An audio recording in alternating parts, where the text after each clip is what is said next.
President Obama is going to be introducing his outline for a budget.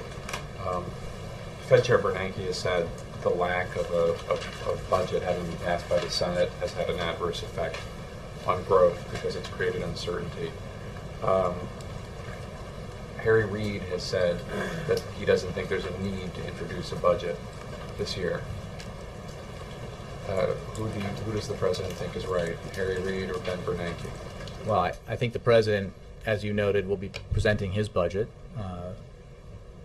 That budget, it's important to remember, and you all covered it, has spending caps set based on the Budget Control Act that was signed into law by this president last August.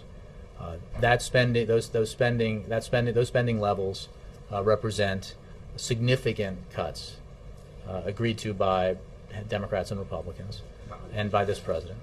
And his budget will reflect the need for that, will reflect those cuts, but also reflect the priorities that he thinks are very important. And I think the priorities that, to wrap in part of your question here, that Senator Reid believes are important as well, as do many members of the Senate and the House. So therefore, the Senate should pass a budget as well. I don't have I don't have an opinion to express on how the Senate does its business with regards to this issue.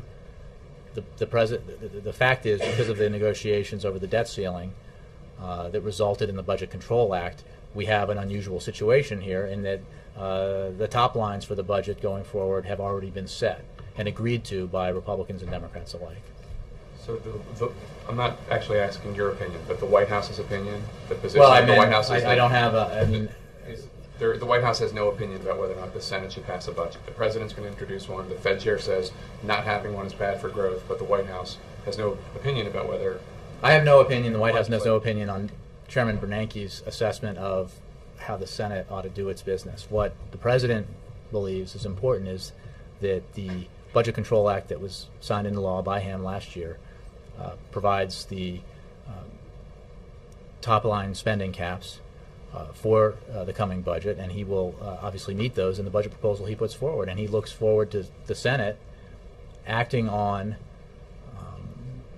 the policy initiatives contained within his budget that will reflect the priorities he laid out in the State of the Union, and also will reflect the priorities he laid out when he put forward his deficit and debt reduction proposal back in September. So I don't think there is any, there will be, nor is there now, any doubt about the president's view on where we ought to move with the budget.